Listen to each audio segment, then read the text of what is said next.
কবরের আযাব ভীষণ ভয়ঙ্কর। আল্লাহ নবী সাল্লাল্লাহু আলাইহি ওয়াসাল্লাম হাদিসে বিস্তারিত কবরের আযাবের বর্ণনা দিয়েছেন। আল্লাহ তাআলা কোরআনে বলছেন, ওয়ামিন ওয়ারাইহিম বারযাখুন ইলা ইয়াউমি ইউবআসুন। আল্লাহ তাআলা বললেন যে তোমরা মৃত্যুর পরে কিয়ামতের মাঠে পুনরায় উঠানো পর্যন্ত মাঝের এই টাইম বারযাখ অর্থাৎ কবরের এই জিন্দেগিতে অবস্থান। এই আয়াত দ্বারা কবরের জীবনের সুবুত স্পষ্ট কোরআনে পাওয়া যায়।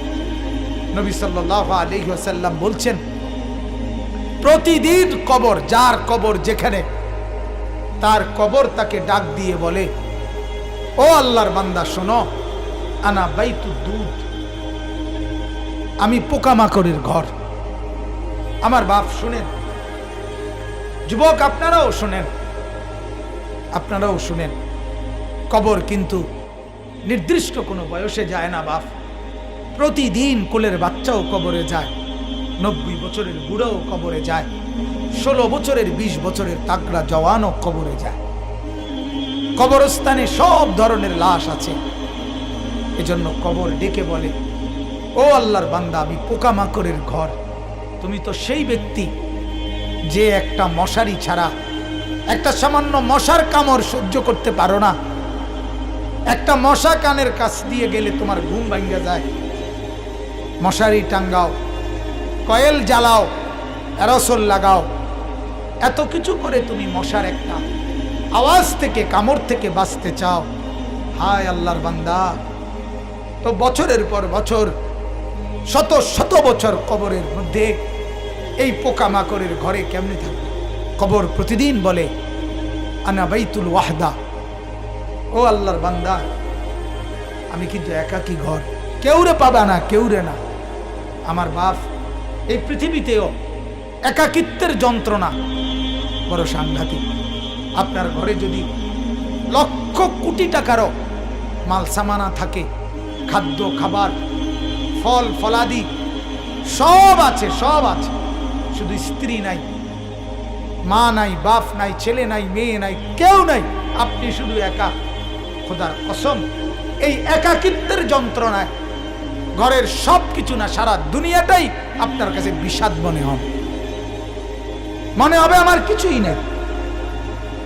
গত বছর আপনারা অনেকে শুনছেন হয়তো, এক ভদ্রলোক, ঢাকার শিল্পপতি, কোটি কোটি টাকার মালিক, গার্মেন্টস মেল ফ্যাক্টরির মালিক, ওই ভদ্রলোক একাকিত্বের কারণে, স্ত্রী নাই, ছেলে নাই, মেয়ে নাই, বিবিও দূরে সরে গেছে, ইউরোপ থাকে, ছেলেও থাকে বাহিরে, মেয়েও থাকে বাহিরে, একটা লোক নাই ফ্যামিলিতে। শুধুমাত্র এই একাকিত্বের কারণে এরকম মোবাইলে লাইভে সারা পৃথিবীকে জানাইয়া, সবার সামনে, সারা বিশ্বের চোখের সামনে এরকম কপালের মধ্যে পিস্তল ঠেকাইয়া নিজের জীবন নিজে দিয়ে দিছে, আত্মহত্যা করছে শুধু একাকিত্বের জন্য। এজন্য কবর ডাক দিয়ে বলে, আনা বাইতুল ওয়াহদা, আমি একাকী ঘর, কাউকে পাবা না। আনা বাইতুল গুরবা, কবর বলে, ও আল্লাহর বান্দা, আমি অপরিচিত ঘর, কাউকে চিনবা না, ডানে বামে কিছুই বুঝবা না, মাটি ছাড়া আর কিছুই চিনবা না, আমি অপরিচিত ঘর।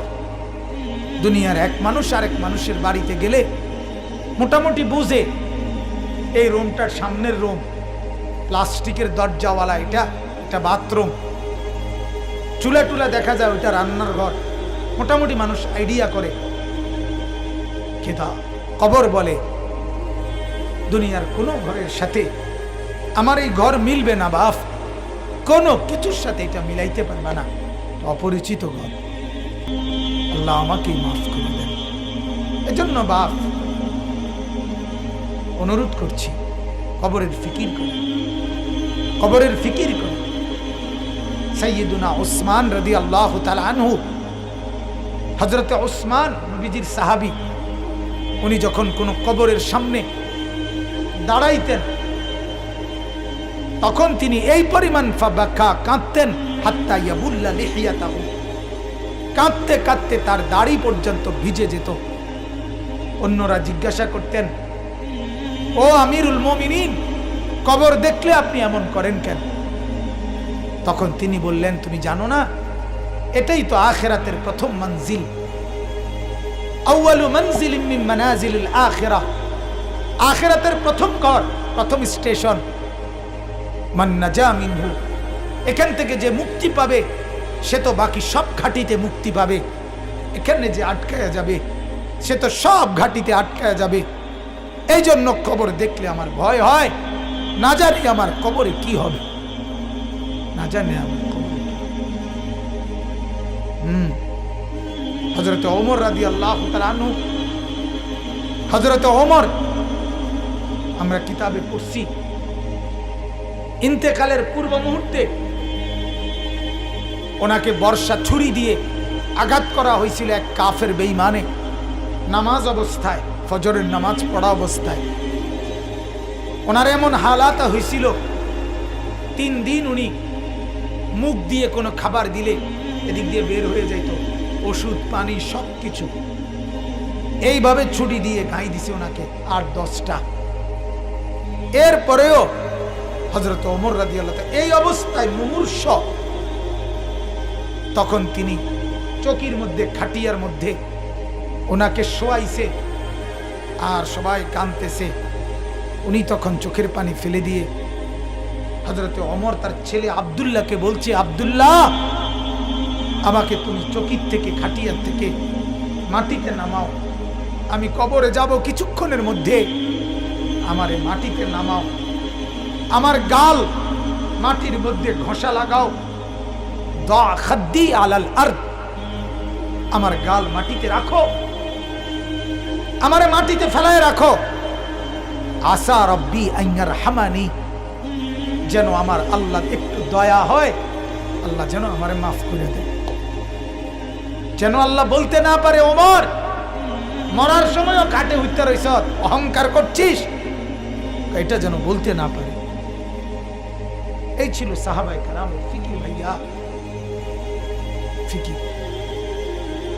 হ্যাঁ, হাদিসের মধ্যে আল্লাহর নবী সাল্লাল্লাহু আলাইহি ওয়াসাল্লাম বলছেন, কসম, হাদিস এটা, নবীজি বলেন, কোন নাফরমানের লাশ যখন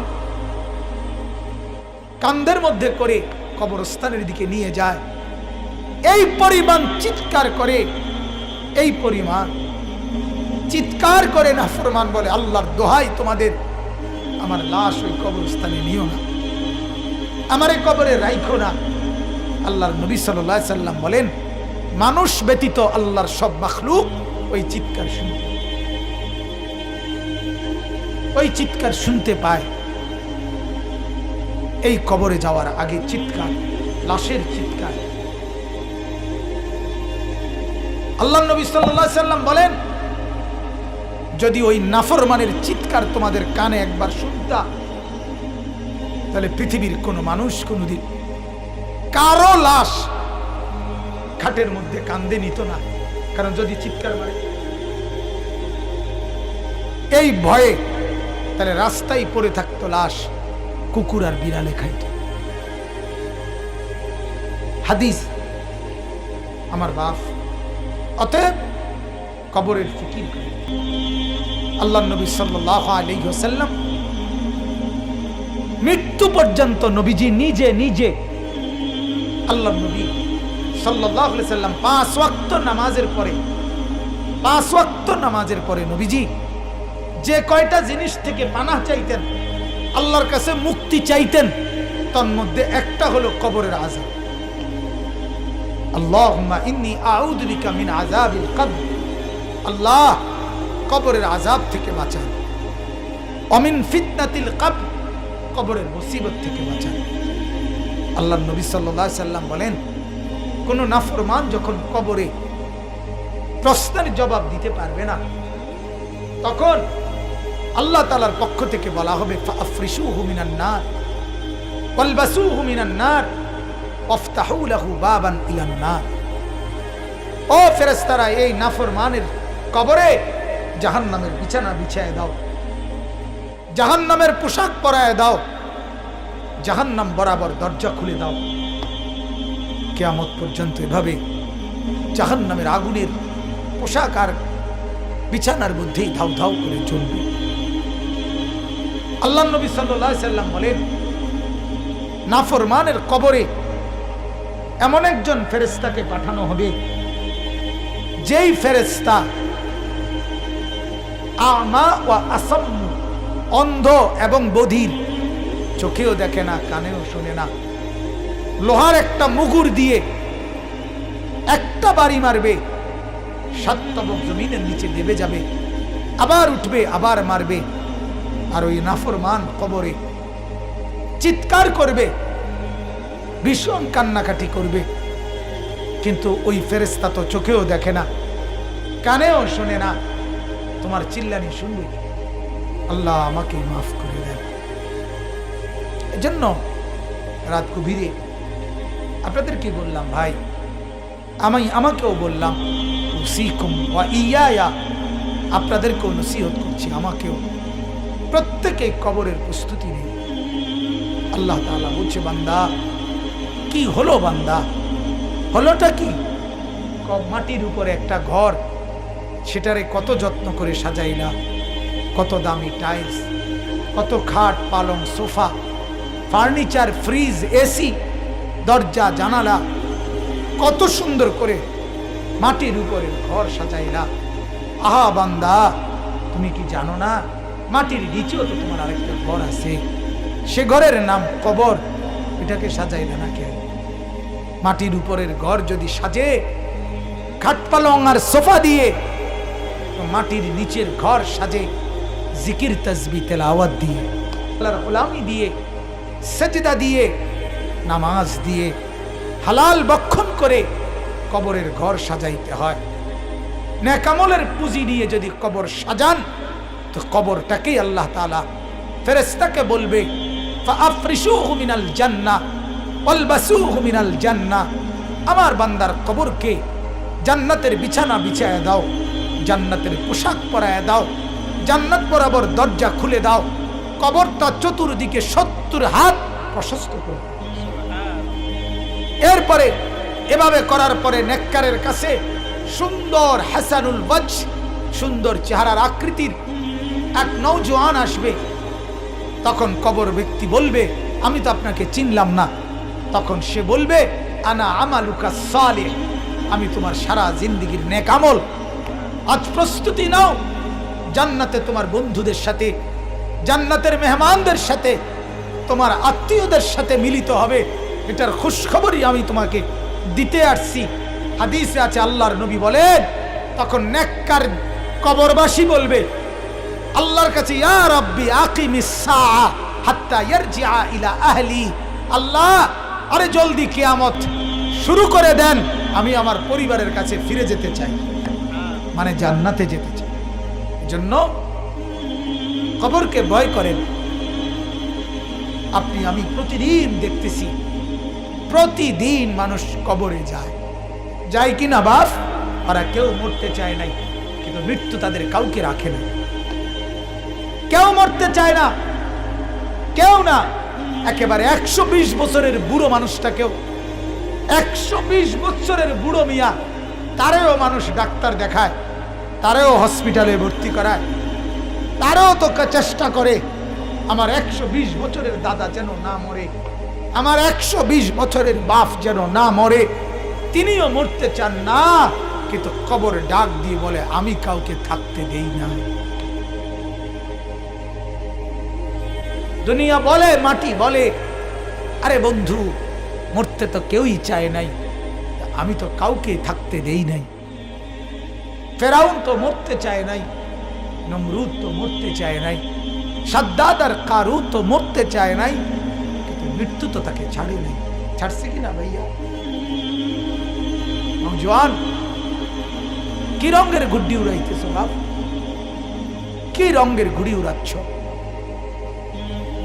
এভাবে ভুলে গেলা কবর, অথচ তোমার সামনে মানুষ অ্যাক্সিডেন্ট হয়, জলজ্জন্ত মানুষ মরে যায়। ওই যে রাস্তায় এখনো শুনলাম, হ্যাঁ, ছোট্ট বাচ্চা শোরুম, এই তো আমাদের চান্দিনা রাস্তায়। আমার মাদ্রাসার হাফেজ সাহেব, আমার মাদ্রাসার ওস্তাদ এখনো আছেন, হাফেজ মামুন। তার বাবা, তার মা, তার 4 বছরের বোন ঢাকার থেকে আসতেছে, নরসিংদী গাড়ি স্টিকের সাথে লাগছে। মার কোলের থেকে বাপ কোলের এই 4 বছরের মেয়েটারে নিজের কোলে লইছে, লইয়া জড়াইয়া ধরছে। এই সময় একটু পরেই এই ট্রাকে বাড়ি খেয়া বাপও মারা গেছে, কোলের বাচ্চাটাও। মা বাইচে গেছে। আমার কাছে মনে হয়েছে যেন মা তার স্বামীর কোলে দিয়ে বলছে, ধরো আমার বাচ্চাটাকে নিয়ে যাও তোমার সাথে। তাই রে বাপ, বলেন না, ছেলেদেরকে কে বুঝাবে? ওরা মনে করছে আমরা এত সকাল মরব না, আর কিছুদিন গুনাহ করি, আর কিছুদিন উলঙ্গ ছবি দেখি, আর কিছুদিন নাচ দেখি, ছবি দেখি, অশ্লীল বেহায়াপনা। আমাদের মা আর বোনেরা বুঝছে আরো কিছুদিন ফুর্তি করি, রূপ দেখাই, যৌবন দেখাই, রাস্তায় রাস্তায় লম্পটের ভোগের সামগ্রী, নজরের সামগ্রী হই। এই হলো আমাদের মা আর বোনেরা। টেলিভিশন ভুলায় দিছে ওদেরকে আখেরাত, কবর, নর্তকীর নাচ, উলঙ্গ ছবি, গান, বাদ্য, নাটক, সিনেমা, নাচ, গান, ফুর্তি ভুলায় দিছে, ভুলায় দিছে।